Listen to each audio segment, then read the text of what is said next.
Hello नमस्कार। पाठ है पाँचवीं की जो हिंदी की रिमझिम किताब है उसमें दूसरा पाठ है। पाठ का नाम है फसलों के त्यौहार। फसल काटते हैं, बोते हैं तो उस समय त्यौहार मनाए जाते हैं इंडिया में कई सारे। तो उनके बारे में छोटा सा चैप्टर है फसलों के त्यौहार। आइए पढ़ते हैं इसको। इस चैप्टर को हम पूरा पढ़ेंगे, उसके क्वेश्चन आंसर और लास्ट में, वीडियो के लास्ट में कुछ वर्कशीट जो हमें मिली इस चैप्टर से संबंधित वो हम आपके सामने प्रस्तुत करेंगे। सारा दिन बोरसी के आगे बैठकर हाथ तापते हुए गुजर जाता है। बोरसी क्या होता है? बोरसी का मतलब है अंगीठी, है ना, हाथ तापते हैं। कहाँ तो खिचड़ी के समय धूप में गर्माहट की शुरुआत होनी चाहिए और यहाँ हम सूरज के इंतज़ार में आस लगाए बैठे हुए हैं। पूरे 10 दिन हो गए सूरज लापता है। आज सुबह तो रजाई से निकलने की हिम्मत नहीं हो रही थी। बाहर देखने से तो समय का अंदाज बिल्कुल नहीं हो रहा, लेकिन घर में हो रही चहल पहल अब पता चल रही है। रह रहकर कानों में कभी चांपाकल के चलने और पानी के गिरने की आवाज़, तो कभी किसी के हाँक लगाने की आवाज़ आ रही थी। जब भाग के देख केरा के पत्ता आहिल की ना, ये जो भाषा है वो थोड़ी सी दूसरी है जो अभी ये सेंटेंस बोला है। जब भाग के देख, चलिए, जब भाग के देख केरा के पत्ता आइल की ना, आज ई लोग के उठे के नहीं की का, उठेंगे नहीं क्या ये लोग? बोल जल्दी तैयार हो, खस जल्दी तैयार होने के लिए ना, अब तो उठने में ही भलाई है। नहा धोकर हम सभी एक कमरे में इकट्ठा हुए। दादा और चाचा ने क्या सफ़ेद चकाचक मांड लगी धोती और कुर्ता पहना हुआ है।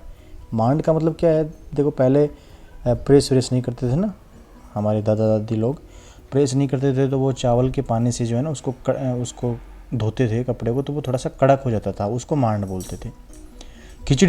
खिचड़ी में ऐसन ठाड़ हम पहले कब्बो ना देख नी, सारा देह कनकना देता।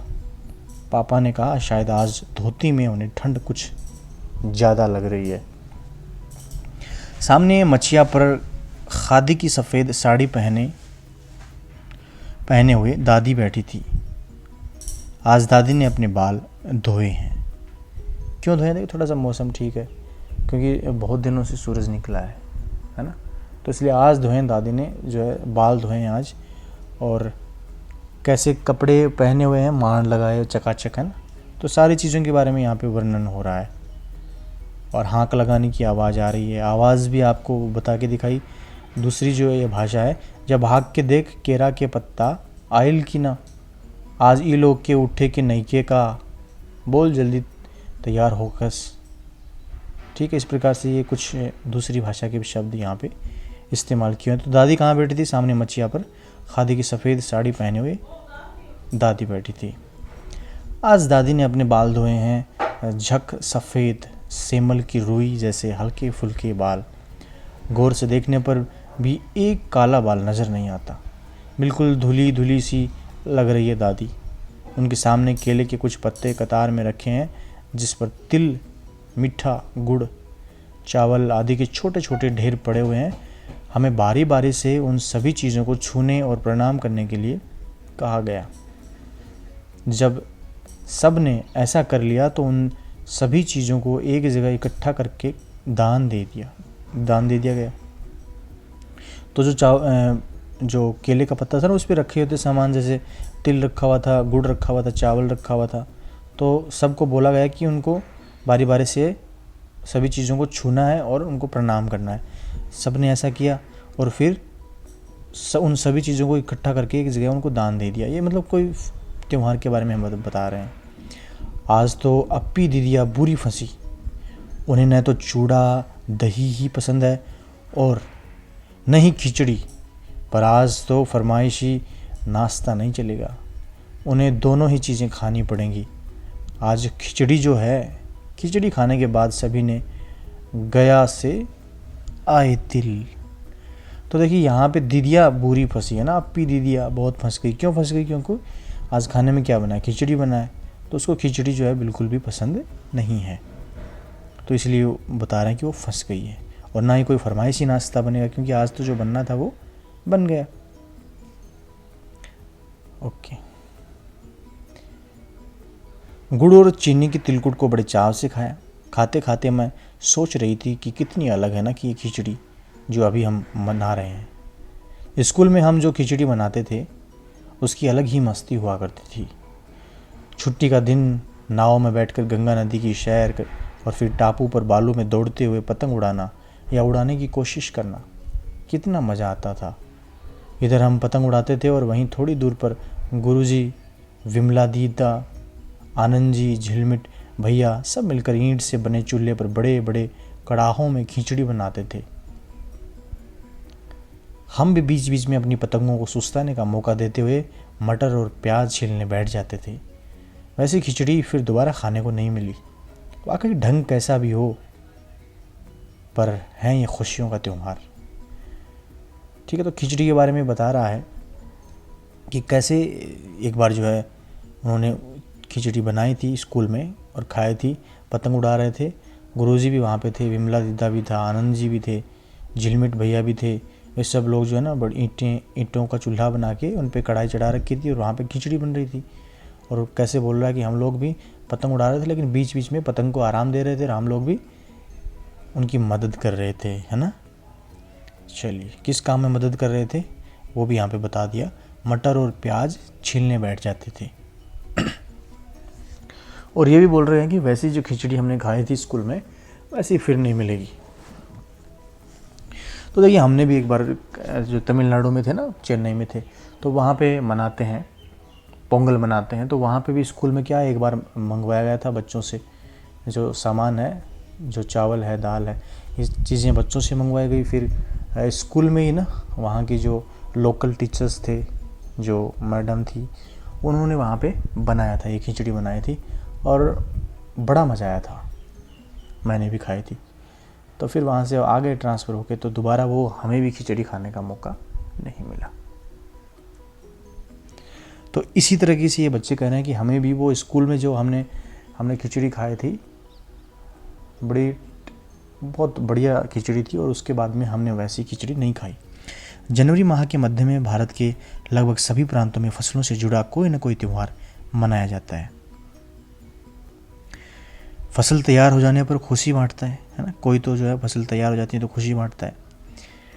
और तो कुछ लोग इस उम्मीद में खुश होते हैं कि अब पाला कम होगा, सूरज की गर्मी बढ़ने से खेतों में बड़ी फसल तेज़ी से बढ़ेगी, खड़ी फसल तेज़ी से बढ़ेगी।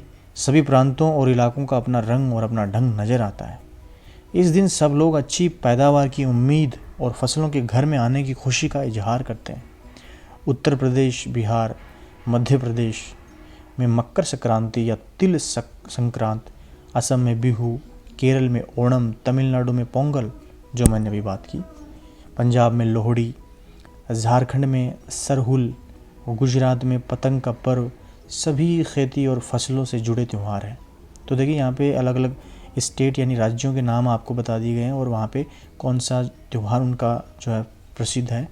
जैसे एक बार फिर देख लीजिए, उत्तर प्रदेश, बिहार, मध्य प्रदेश में मकर संक्रांति या तिल संक्रांत, असम में बिहू मनाया जाता है ना, बहुत ही धूमधाम से बिहू फेस्टिवल। फिर केरल में क्या है, ओणम है केरल का फेमस, तमिलनाडु में पोंगल, पंजाब में लोहड़ी हो गया, और झारखंड में सरहुल, और गुजरात में पतंग का पर्व। सभी खेती और फसलों से ये जुड़े त्यौहार हैं। इन्हें जनवरी से मध्य अप्रैल तक अलग अलग समय मनाया जाता है। ये जो त्यौहार है यहाँ पे, मकर संक्रांति आई या लोहड़ी आई या ओणम आया, पोंगल आया, ये कब मनाए जाते हैं? लगभग जनवरी से लेकर के अप्रैल, इनके बीच में इन त्योहारों को मनाया जाता है। भारत में अलग अलग राज्यों में अलग अलग समय। लेकिन सारे ये जो त्यौहार है वो, इनमें एक खास बात है, कॉमन बात क्या है कि ये सारे जो है फसलों के त्यौहार हैं। तो लोग जो है ना अच्छी पैदावार होने की उम्मीद में खुशी का इजहार करते हैं कि अच्छी अब की बार पैदावार होगी, अभी थोड़ी सी गर्मी बढ़ गई है इसलिए फसल जो है वो अच्छी होगी। तो ये चीज़ इन सब में कॉमन है, बाकी इनका नाम जो है वो अलग अलग है, इनको मनाने का ढंग सबका अलग अलग है। ठीक है, झारखंड में सरहुल बड़े जोश व खरोश के साथ मनाया जाता है। अब जैसे बाकी राज्यों की बात की, वैसे ही झारखंड की भी हमने बात की कि झारखंड में कौन सा मनाया जाता है फेस्टिवल, सरहुल की बात की हमने ना, सरहुल। तो झारखंड में सरहुल बड़े जोश व खरोश के साथ मनाया जाता है, बड़े ही मतलब उत्साह के साथ मनाया जाता है। कितने दिनों तक मनाया जाता है वहाँ पे? सरहुल 4 दिनों तक मनाया जाता है। चलिए, तो 4 दिनों तक इस जश्न को मनाया जाता है, वहाँ पे 4 दिन तक इसका जश्न चलता है। अलग अलग जनजातियाँ इसे अलग अलग समय में मनाती हैं। संथाल लोग फरवरी मार्च में, तो ओरांव लोग इसे मार्च अप्रैल में मनाते हैं। आदिवासी आमतौर पर प्रकृति की पूजा करते हैं। सरहुल के दिन विशेष रूप से साल के पेड़ की पूजा की जाती है। यही समय है जब साल के पेड़ों में फूल आने लगते हैं और मौसम बहुत ही खुशनुमा हो जाता है। स्त्री पुरुष दोनों ही ढोल मंजीरे वहाँ पे उनको प्ले करते हैं। ठीक है, तो ये इसमें एक आई कि जनजातियाँ जो हैं वो अलग अलग समय पे में मनाती हैं ये त्यौहार। संथाल जो जनजाति है ना, संथाल, वो फरवरी मार्च में मनाते हैं, और एक ओरांव लोग हैं, ओरांव, वो मार्च अप्रैल में मनाते हैं। आमतौर पर वो किसकी पूजा करते हैं? जो जनजाति हैं, आदिवासी लोग हैं, वो प्रकृति की पूजा करते हैं, नेचर की पूजा करते हैं। और सरहुल के दिन विशेष रूप से किस पेड़ की पूजा की जाती है, ये आपसे पूछा जा सकता है। तो वो साल का पेड़ होता है। क्यों की जाती है और क्या होता है उस समय? उस समय उसके फूल आना शुरू होते हैं और मौसम जो है वो बहुत ही खुशनुमा होता है उस समय। और उस समय स्त्री पुरुष दोनों कौन सा जो इंस्ट्रूमेंट है वो बजाते हैं? ढोल मंजीरे बजाते हैं। ठीक है, कौन सा त्यौहार मनाया जाता है? कहाँ की बात कर रहे हैं हम? ये झारखंड की बात कर रहे हैं। झारखंड में का कौन सा त्यौहार है वो फेमस है? सरहुल। 3-4 दिन तक उसको मनाया जाता है। ठीक है, आगे देखते हैं। तो स्त्री पुरुष दोनों ही ढोल मंजीरे लेकर रात भर नाचते गाते हैं। चारों ओर फैली हुई छोटी छोटी घाटियाँ, लंबे लंबे साल के वृक्षों का जंगल और वहीं आसपास बसे छोटे छोटे गांव, लिपे पुते करीने से अब बुहारे और सजाए गए अपने घरों के सामने लोग एक पंक्ति में कमर में बाहें डालकर नृत्य करते हैं। अगले दिन वे नृत्य करते हुए घर घर जाते हैं और फूलों के पौधे लगाते हैं। घर घर से चंदा मांगने की भी एक प्रथा है, पर चंदे में मालूम है क्या मांगते हैं? आपको मालूम है क्या मांगते हैं वो? मुर्गा मांगते हैं, चावल मांगते हैं, मिश्री मांगते हैं। फिर चलता है खाने पीने और खेलों का दौर। तीसरे दिन जाकर पूजा होती है, जिसके बाद लोग अपने कानों में सरई का फूल पहनते हैं। तो देखिए कैसे मनाते हैं, यहाँ पे बहुत ही डिटेल से दे रखा आपको झारखंड के बारे में कैसे मनाते हैं। पेड़ तो बता दिया आपको, साल का वृक्ष है। फिर वहाँ पे बता दिया कि घरों को कैसे सजाते हैं। तो लिपे पुते होते हैं, करीने से बुहारे सजाए गए होते हैं। घरों के सामने क्या होता है? लोग एक पंक्ति में कमर में बाहें डालकर नृत्य करते हैं। ये उनका नृत्य करने का, डांस करने का तरीका है। अपनी जो बाहें हैं वो कमर में डालते हैं ना, और फिर वो नाचते हैं। फिर अगले दिन वो क्या करते हैं? नाचते हुए सबके घर जाते हैं, घर घर जाते हैं और फूलों के पौधे लगाते हैं सबके घरों में। अच्छी बात है ना, फूलों के पौधे लगाते हैं। और चंदा भी मांगने की प्रथा है। तो चंदे में क्या मांगते हैं वो? चंदे में मांगते हैं, मुर्गा मांगते हैं, चावल मांगते हैं, मिश्री मांगते हैं। तो इसी प्रकार से झारखंड में ये सरहुल जो त्यौहार है वो 3-4 दिन तक चलता है। और चलते कब है ये भी आपको बता दिया। जनजातियाँ अलग अलग मनाती हैं इसको। जनवरी से लेकर अप्रैल तक ये चलता है। फिर कानों में क्या पहनते हैं? सरई का फूल पहनते हैं। ठीक है, आगे। इसी दिन से वसंत ऋतु की शुरुआत मानी जाती है। धान की भी पूजा होती है। पूजा किया हुआ आशीर्वादी धान अगली फसल में बोया जाता है। यानी पूजा करते हैं ना उस आशीर्वादी धान को, उसको जो हम फसल बो रहे हैं खेती में, उसको यूज़ करते हैं जिसकी पूजा की है। अब देखो, ये हो गई झारखंड की। अब तमिलनाडु की बात करते हैं। तमिलनाडु में मकर संक्रांति या फसलों से जुड़ा त्यौहार पोंगल के रूप में मनाया जाता है। इस दिन खरीफ की फसलें चावल, अरहर आदि कटकर घरों में पहुंचती हैं। लोग नए धान कूटकर चावल निकालते हैं। हर घर में मिट्टी का नया मटका लाया जाता है, जिसमें नए चावल, दूध और गुड़ डालकर उसे पकाने के लिए धूप में रख देते हैं। हल्दी शुभ मानी जाती है, इसलिए साबुत हल्दी को मटके के मुंह के चारों ओर बांध देते हैं। यह मटका दिन में 10:30-12 बजे तक धूप में रखा जाता है, और जैसे ही दूध में उफान आती है, ठीक है, और दूध चावल मटके से बाहर गिरने लगता है। अब देखो, पहले झारखंड के बारे में, अभी तमिलनाडु के बारे में। तमिलनाडु में कौन सा त्यौहार फेमस है फसलों के बारे में? पोंगल है। तो पोंगल में क्या होता है, मतलब वहाँ पे खरीफ की फसलें होती हैं ना, जो चावल है, अरहर आदि, ये उस समय कट जाती हैं और नए धान को भी कूट कर वो चावल निकाल लेते हैं। फिर मटका लाते हैं मिट्टी का नया और चावल डालते हैं, उसमें दूध डालते हैं, गुड़ डालते हैं, गुड़ है ना। फिर उसको क्या करते हैं, धूप में पकने के लिए रख देते हैं 10:30-12 बजे तक, है ना। और फिर क्या है, फिर उसमें उफान आना शुरू होता है और चावल मटके से, दूध और चावल जो है ना, उफान आने से मटके से बाहर निकलते हैं। तब वो लोग क्या बोलते हैं, पोंगलो पोंगल बोलते हैं ना, पोंगला पोंगल, पोंगला पोंगल बोलते हैं, यानी खिचड़ी में उफान आ गया, ऐसा इसका मतलब ये होता है। तो पोंगलो पोंगल बोलते हैं वो लोग, इसकी ये आवाज़ सुनाई देती है। और दूसरी ओर गुजरात में, अब ये ठीक है तमिलनाडु की बात हो गई कि कैसे मनाते हैं, पोंगलो पोंगल बोलते हैं लोग। फिर दूसरे दिन है ना वहाँ पे मट्टई पोंगल बोलते हैं, मट्टई पोंगल, गाय का कुछ होता है वहाँ पे फेस्टिवल। अब बात करते हैं गुजरात की। दूसरी ओर गुजरात में पतंगों के बिना तो मकर संक्रांति का जश्न अधूरा ही माना जाएगा। इस दिन आसमान की ओर यदि नज़र उठाएं तो शायद हर आकार और रंग रूप की पतंगें आकाश में लहराती हुई मिलें आपको। तो गुजरात में कौन सा है, मकर संक्रांति मनाया जाता है, लेकिन वहाँ पे एक चीज़ जो है वो खास ही वहाँ पे प्रचलित है, पतंगबाजी। तो अब जहाँ भी नज़र उठा के देखेंगे आसमान में गुजरात में, ठीक है, तो क्या देखेंगे आप, पतंगे देखेंगे आसमान में। प्रत्येक गुजराती चाहे वह किसी भी धर्म, जाति या आयु का हो, पतंग उड़ाता है। वो पतंग उड़ाते हुए देखा जा सकता है उसको। हजारों लाखों पतंगों से सूर्य भी ढक सा जाता है, यानी इतनी पतंगें उड़ती हैं कि आसमान को ढक लेती हैं और सूरज भी ढक जाता है, इतनी पतंगें। चाहे कोई भी जाति हो, कोई भी धर्म हो, लेकिन हर जो गुजराती हैं वो सब लोग जो है पतंग उड़ाते हैं, ये वहाँ पे प्रचलित है। तो ये गुजरात की बात हो गई। ओके, फिर उसके बाद में कुमाऊं में मकर संक्रांति को घुघुतिया भी कहते हैं। इस दिन आटे और गुड़ को गूंथ कर पकवान बनाए जाते हैं। इन पकवानों को तरह तरह के आकार दिए जाते हैं, जैसे डमरू, तलवार, दाड़िम का फूल आदि। पकवान को तलने के बाद एक माला में पिरोया जाता है। माला के बीच में संतरा और गन्ने की गंडेरी पिरोई जाती है। यह काम बच्चे बहुत रुचि और उत्साह के साथ करते हैं। सुबह बच्चों को माला दी जाती है। बहुत ठंड के कारण पक्षी पहाड़ों से चले जाते हैं। उन्हें बुलाने के लिए बच्चे इस माला से पकवान तोड़ तोड़ कर पक्षियों को खिलाते हैं और गाते हैं, कौवा आओ घुघुत आओ, ले कौवा बड़ो मैके दे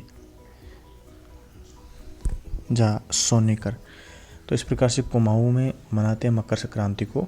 वहाँ पे क्या नाम दिया गया है, घुघुतिया नाम दिया गया है। और इस दिन आटे और गुड़ को गूंथ करके वहाँ पे पकवान बनाए जाते हैं और उनको तरह तरह के आकार दिए जाते हैं, जैसे डमरू का आकार, उस पकवान को ना तलवार का आकार, दाड़िम के फूल का आकार। फिर उसको एक माला में पिरोया जाता है और बच्चे इस काम को बड़े रुचि से करते हैं। फिर वो क्या करते हैं, उस समय क्या कि ज़्यादा सर्दी होती है, इसलिए पक्षी वहाँ से चले जाते हैं, इसलिए बच्चे जो है उस माला को लेके जाते हैं और उन पक्षियों को बुलाते हैं। कैसे बुलाते हैं, गाना गा के बुलाते हैं, कौवा आओ घुघुत आओ, ले कौवा बड़ो, ऐसे हो करके पक्षियों को बुलाते हैं और उनको वो पकवान खिलाते हैं। कौवा आओ घुघुत आओ, ले कौवा बड़ो, मैं कह दे जा सोने का घड़ो, खा ले पूरी, मैं कह दे जा सोने की छुरी। इसके साथ ही जिस चीज़ की कामना हो वह मांगते हैं। है ना कितने अलग अलग अंदाज मकर संक्रांति को मनाने के। कहीं दूध चावल और गुड़ की खीर बनती है, तो कोई 5 प्रकार के नए अनाज की खिचड़ी बनाता है।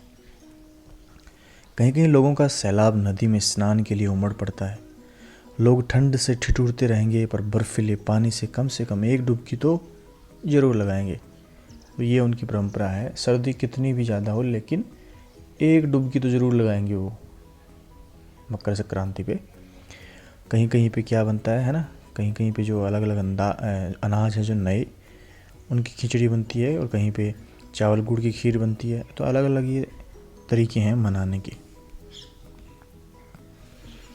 ठीक है, उसके बाद हम देखते हैं आगे। तो हाल यह होता है कि इन जगहों पर तिल रखने की भी जगह नहीं होती। तिल से याद आया, मकर संक्रांति के दिन पानी में तिल डालकर स्नान करना, तिल दान करना, आग में तिल डालना, तिल के पकवान बनाना विशेष महत्व रखता है। तुम्हारे घर या इलाके में इस त्यौहार को कैसे मनाया जाता है? इसे खिचड़ी, पोंगल, मकर संक्रांति या कुछ और कहा जाता है?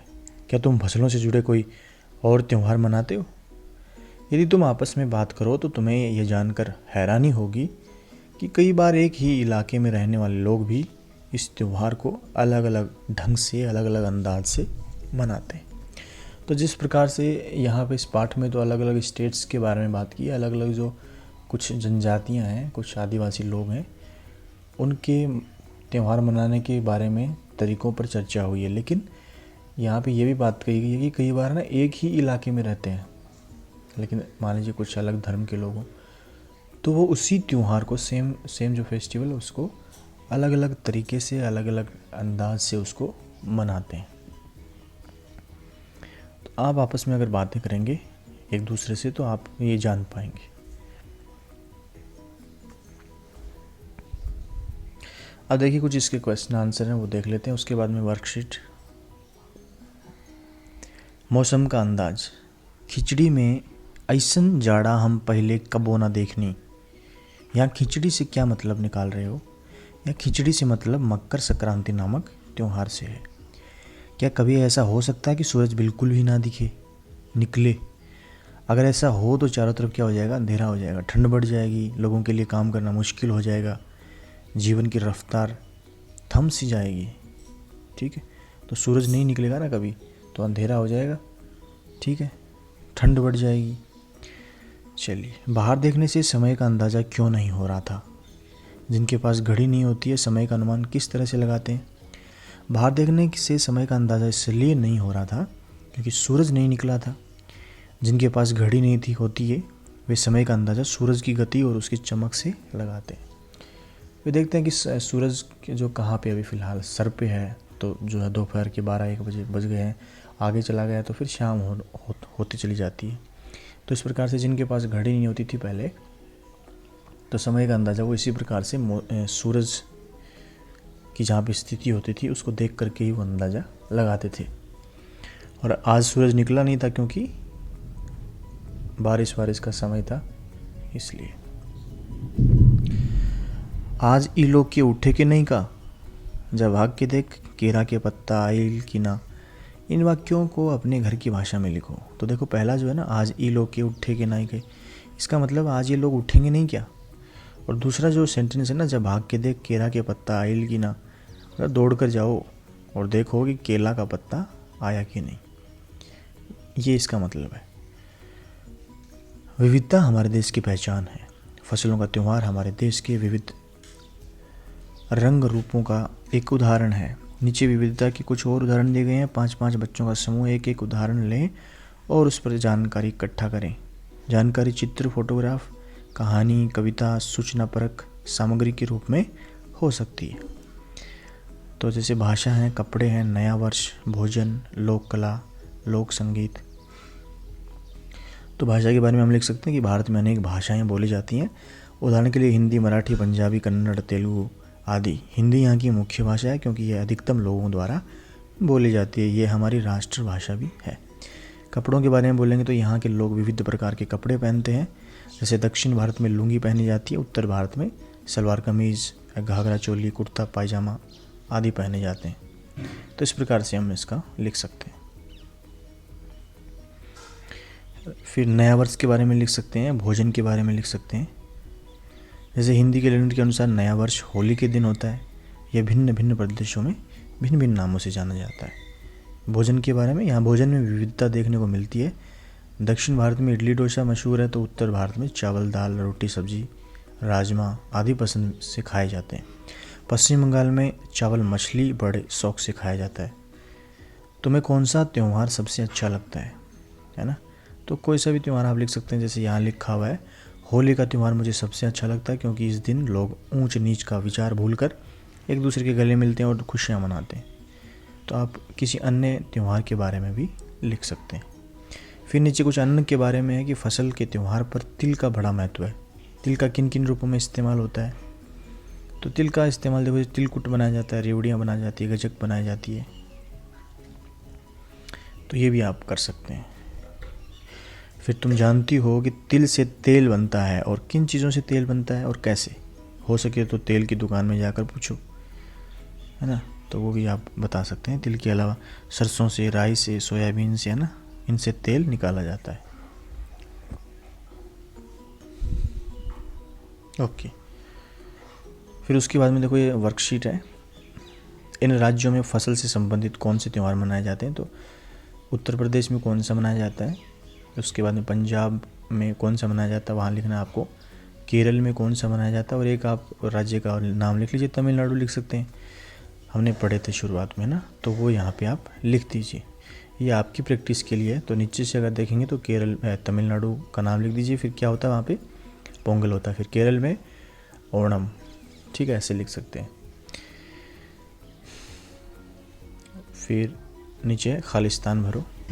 तो इसमें सारा दिन डैश के आगे बैठकर हाथ तापते हुए गुजर जाता है, तो डैश यहाँ पे क्या आएगा, अंगीठी का कुछ नाम आया था ना, वो लिख सकते हैं। सभी प्रांतों और डैश का अपना रंग और अपना ढंग नज़र आता है।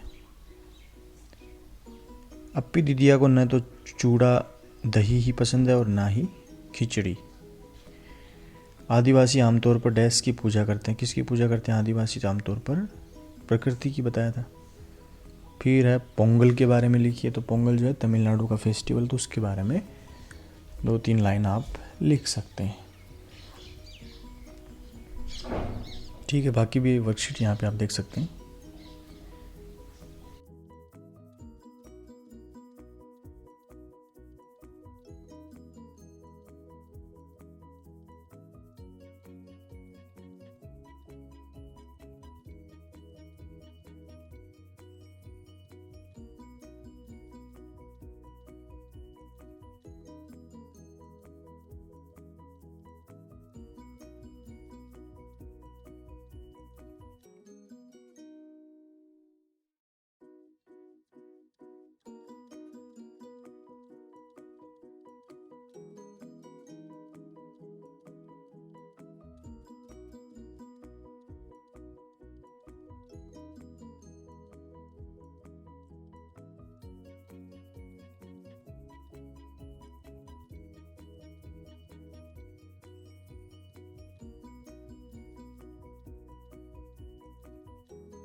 फिर लास्ट में देख लीजिए, नारियल का तेल है, मूंगफली का तेल है, चमेली का तेल है। तो ये वर्कशीट आप, हमने चैप्टर पढ़ा है, तो उसको देख करके आप इन प्रश्नों का आंसर दे सकते हैं। तो कैसा लगा आपको ये चैप्टर, फसलों का त्यौहार, जिसमें मुख्य रूप से फसल बुआई पे या फसल कटाई पे जो त्यौहार मनाए जाते हैं, जैसे तमिलनाडु, उत्तर प्रदेश और पंजाब, केरल, इनकी हमने बात की मुख्य रूप से, तो आप इनको कर सकते हैं। कैसा लगा आपको? Thank you so much. मैं शेषराज। पाठ का नाम था फसलों का त्यौहार, पाठ नंबर 2, कक्षा 5, हिंदी रिमझिम।